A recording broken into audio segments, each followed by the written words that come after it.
നമസ്കാരം. ഇന്ന് ഈ വൈറ്റൽ RXൽ വിട്രൺ ആപ്ലിക്കേഷൻ ഉപയോഗിച്ച് സ്റ്റാഫ് എങ്ങനെയാണ് ഡെലിവറി മാനേജ് ചെയ്യുന്നത് നമുക്ക് നോക്കാം. അതിനായി പ്ലേ സ്റ്റോറിൽ നിന്ന് വിട്രൺ ആപ്ലിക്കേഷൻ ഡൗൺലോഡ് ചെയ്യണം. അതിനുശേഷം സ്റ്റാഫിന് കൊടുത്തേക്കുന്ന മൊബൈൽ നമ്പറും പാസ്വേഡ് ഉപയോഗിച്ച് ലോഗിൻ ചെയ്യണം. വൺസ് മൊബൈൽ നമ്പർ പാസ്വേഡ് ഉപയോഗിച്ച് ലോഗിൻ ചെയ്തതിന് ശേഷം വിട്രണിൻ്റെ ഹോം പേജിലോട്ട് വരും. ഇവിടെ നമുക്ക് സ്റ്റാഫിന് ഏതെങ്കിലും ഓർഡർ അസൈൻ ചെയ്തിട്ടുണ്ടെങ്കിൽ ഇവിടെ ഓർഡർ ഡീറ്റെയിൽസ് നമുക്കിവിടെ കാണാൻ പറ്റും. അതുപോലെ തന്നെ വലതുഭാഗത്ത് മുകളിലായിട്ട് മെനു ഓപ്ഷനിലോട്ട് ക്ലിക്ക് ചെയ്ത് കഴിഞ്ഞാൽ സ്റ്റാഫിൻ്റെ പ്രീവിയസ് ഓർഡർ ഹിസ്റ്ററി കാണാൻ പറ്റും. അതായത് എന്തെങ്കിലും ഡെലിവർ ചെയ്ത മുമ്പത്തെ ഓർഡർ ഹിസ്റ്ററി, എന്തെങ്കിലും പ്രോഗ്രസ്സിലുണ്ടോ, അല്ലെങ്കിൽ റിട്ടേൺ ചെയ്ത ഡീറ്റെയിൽസ്, പെൻഡിങ് സെറ്റിൽമെൻറ്റ്, അങ്ങനെയുള്ള ഡീറ്റെയിൽസ് എല്ലാം തന്നെ കാണാൻ കഴിയും. സ്റ്റാഫിന് ഏതെങ്കിലും ഓർഡർ അസൈൻ ചെയ്തിട്ടുണ്ടെങ്കിൽ താഴെ വലതുഭാഗത്തായിട്ട് ടു പിക്കപ്പ് എന്നുള്ള ഓപ്ഷനിലോട്ട് ക്ലിക്ക് ചെയ്ത് കഴിഞ്ഞാൽ ഇവിടെ സ്റ്റാഫിന് അസൈൻ ചെയ്തേക്കുന്ന ഓർഡർ ഡീറ്റെയിൽസ് കാണാൻ കഴിയും. ഇവിടെ സ്റ്റാഫ് ഷോപ്പിലെത്തി ഐ ആം ഹിയർ എന്നുള്ള ഓപ്ഷനിലോട്ട് ക്ലിക്ക് ചെയ്ത് കഴിഞ്ഞാൽ പെർട്ടിക്കുലർ ഓർഡർ, അതായത് ഷോപ്പിലെത്തി എന്നുള്ളൊരു കൺഫർമേഷൻ വരും. അതിനുശേഷം സ്റ്റാഫിന് അസൈൻ ചെയ്തേക്കുന്ന ഓർഡറിൻ്റെ ഡീറ്റെയിൽസ് ഇവിടെ കാണാൻ കഴിയും. ഇവിടെ നമുക്ക് കാണാൻ കഴിയുന്ന 2 ഓർഡർ അസൈൻ ചെയ്തേക്കുന്നുണ്ട്.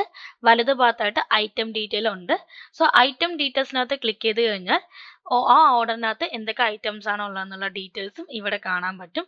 അതുപോലെ തന്നെ ഈ പെർട്ടിക്കുലർ ഓർഡർ സെലക്ട് ചെയ്യാനായിട്ട് താഴെ സ്കാൻ ഇൻവോയ്സ് QR കോഡ് എന്നുള്ള ഓപ്ഷനിലോട്ട് ക്ലിക്ക് ചെയ്യണം. താഴെ ആ ഇൻവോയ്സ് QR ഉണ്ടല്ലോ, അത് ക്ലിക്ക് ചെയ്താൽ മാത്രമേ പെർട്ടിക്കുലർ ഓർഡർ നമുക്ക് സെലക്ട് ആവത്തുള്ളൂ. ഇപ്പോൾ നമ്മുടെ ഇൻവോയ്സിനകത്ത്, അതായത് ബില്ലിനകത്തുള്ള QR സ്കാൻ ചെയ്ത് കഴിഞ്ഞ് ഓർഡർ ഇവിടെ സെലക്ട് ആയി. അതിനുശേഷം താഴെ ഐ ഹാവ് കളക്റ്റഡ് എന്നുള്ള ഓപ്ഷനിലോട്ട് ക്ലിക്ക് ചെയ്യണം. I have collected option click ചെയ്യുന്നത് മൂലം പെർട്ടിക്കുലർ ഡെലിവറി ബോയ് അല്ലെങ്കിൽ ഡെലിവറി എക്സിക്യൂട്ടീവ് ആ പെർട്ടിക്കുലർ ഓർഡർ കളക്ട് ചെയ്തിട്ടുണ്ട്.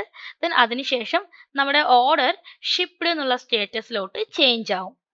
ഇനി നമുക്കിവിടെ കസ്റ്റമറിൻ്റെ അഡ്രസ് ഡീറ്റെയിൽസ് എല്ലാം തന്നെ ഇവിടെ കാണാൻ കഴിയും.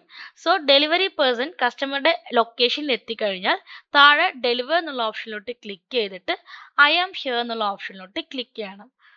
പെർട്ടിക്കുലർ ഡെലിവറി പേഴ്സൺ കസ്റ്റമറിൻ്റെ ലൊക്കേഷനിൽ എത്തി ഐ ആം ഹിയറിലോട്ട് ക്ലിക്ക് ചെയ്ത് കഴിഞ്ഞാൽ കസ്റ്റമറിന് നോട്ടിഫിക്കേഷൻ പോകും. അതിനുശേഷം ഓർഡർ ഡെലിവറിൻ്റെ സ്റ്റാറ്റസ് ആണ്. ഇനി ഐ ആം ഹിയറിലോട്ട് ക്ലിക്ക് ചെയ്ത് കഴിഞ്ഞാൽ നമുക്ക് ഇവിടെ ആ ഡെലിവറി ചെയ്യാനുള്ള ഡീറ്റെയിൽസ് കാണാൻ കഴിയും. ഇവിടെ കസ്റ്റമറിന് പ്രോഡക്റ്റ് ഡെലിവറി ചെയ്ത് കസ്റ്റമർ ഇൻ കേസ് പേയ്മെൻറ്റ് ഈ വൈറ്റലിൻ്റെ പേഷ്യൻ്റ് ആപ്ലിക്കേഷൻ ഉപയോഗിച്ചും പേ ചെയ്യാവുന്നതാണ്. അല്ല എങ്കിൽ ക്യാഷോ അല്ലെങ്കിൽ UPI, credit card, debit card അല്ലെങ്കിൽ ക്രെഡിറ്റ് ആയിട്ടും കസ്റ്റമറിന് പേ ചെയ്യാവുന്നതാണ്. കസ്റ്റമർ ഏത് വഴിയാണോ പേ ചെയ്തേക്കുന്നത് ആ പെർട്ടിക്കുലർ പേയ്മെൻറ്റ് മോഡ് ഇവിടെ ഡെലിവറി പേഴ്സൺ ഓപ്റ്റ് ചെയ്യണം. അതായത് ക്യാഷിലാണോ കസ്റ്റമർ ചെയ്തേക്കുന്നത്, UPI ആണോ ക്രെഡിറ്റ് ആണോ എന്ന് ഓപ്റ്റ് ചെയ്തതിന് ശേഷം താഴെ ഐ ഹാവ് ഡെലിവർ എന്നുള്ള ഓപ്ഷനിലോട്ട് ക്ലിക്ക് ചെയ്യണം. ഇതുമൂലം പെർട്ടിക്കുലർ ഡെലിവറി കംപ്ലീറ്റ് ആയി നമ്മുടെ ഓർഡർ സ്റ്റാറ്റസും കംപ്ലീറ്റഡ് എന്നുള്ള സ്റ്റാറ്റസിലോട്ട് വരും. ഈ പെർട്ടിക്കുലർ ഓപ്ഷൻ ഉപയോഗിച്ച് വിട്രൺ ആപ്ലിക്കേഷൻ മാനേജ് ചെയ്യാവുന്നതാണ് സ്റ്റാഫിന്. Thank you so much.